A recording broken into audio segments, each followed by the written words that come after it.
안녕하세요, 신다니엘입니다. 이번 시간에는 레이어 다음으로 중요한 셀렉트라는 기능에 대해서 알아보겠습니다. 저도 포토샵을 처음 배울 때 셀렉션에 대한 개념이 잘 이해가 안 돼서 어려웠던 기억이 나네요. 픽셀메이터를 켜고 지난 시간에 작업했던 파일을 불러오겠습니다. 이동 툴은 대상체를 선택해서 움직이거나 혹은 사이즈를 변경하는 데 주로 사용이 됩니다.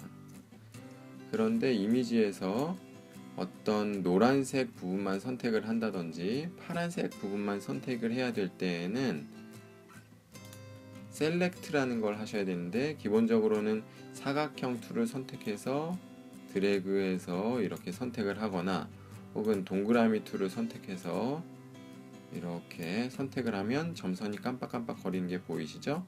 이 부분만 이 이미지에서 선택이 되었다는 뜻입니다. 그런데 보통 이미지에서는 사각형이나 동그라미로 선택하는 경우는 그렇게 많이 없겠죠.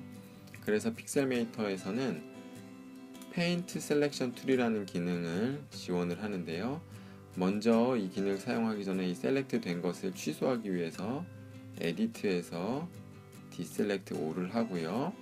그리고 이런 사각형이든지 동그라미든지 페인트 셀렉션 툴이든지 혹은 기본적으로 이런 라쏘 툴이라는 것도 사용할 수가 있는데, 이번 시간에는 이제 페인트 셀렉션 툴을 주로 사용할 겁니다. 이렇게 셀렉트를 하기 전에 중요한 것은 어떤 레이어가 선택이 되어 있는지 분명히 확인을 하셔야 됩니다. 지금 이 상태에서는 레인보우 레이어가 선택이 되어 있기 때문에 셀렉트가 잘 되지 않아요. 물론 한번 이렇게 선택을 하면 백그라운드 레이어가 자동으로 선택이 되기는 하죠. 한번 노란색 부분만 선택을 해보겠습니다. 그러면 이렇게 선택을 마우스를 드래그하면 선택된 부분만 색상이 바뀌면서 이렇게 선택이 됩니다. 혹은 클릭을 하면 이 부분만 선택이 되기도 하고요. 아니면 이런 식으로 왔다 갔다 하면서 선택을 한다고 하면 더 많은 색상 영역이 선택이 됩니다.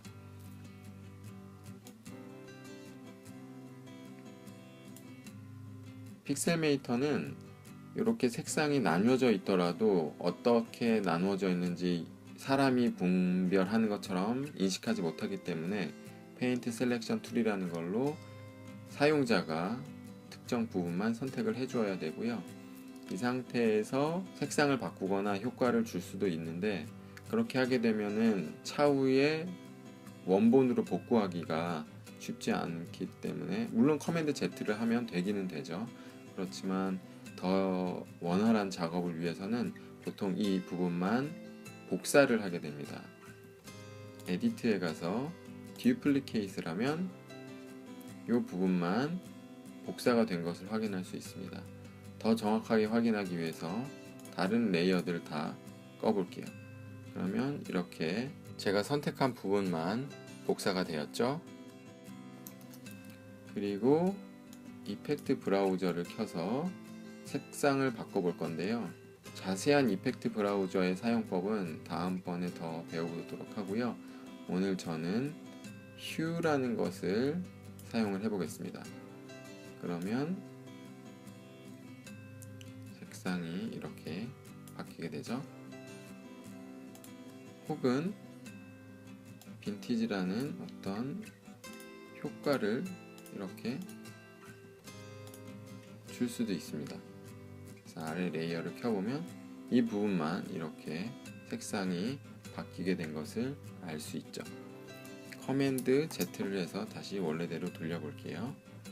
또 스타일에서 그림자를 적용할 수도 있는데요.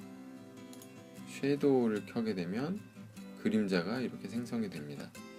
옵셋 값도 조금 키워보고요. 블러 값도 이렇게 키워보면 그림자가 좀 더 분명하게 보이죠. 이렇게 셀렉트된 영역은 이동 툴로 위치를 움직이거나 혹은 사이즈를 변경할 수도 있습니다. 이렇게 사이즈가 변경이 되었을 때에는 주의하셔야 될 부분이, 해상도가 축소됐다가 확대할 경우에는 깨질 수 있기 때문에 주의하셔야 되고요. 그래서 반드시 이렇게 주로 복사해서 사용하게 되죠. 그리고 사이즈 변경이 완료되었으면 위에서 OK를 이렇게 눌러주면 완료가 됩니다.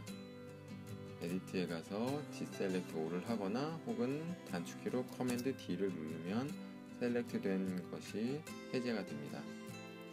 다음 시간에는 실제 사진을 가지고 이제까지 배운 기능에 대해서 자세하게 실습해 보도록 하겠습니다. 감사합니다.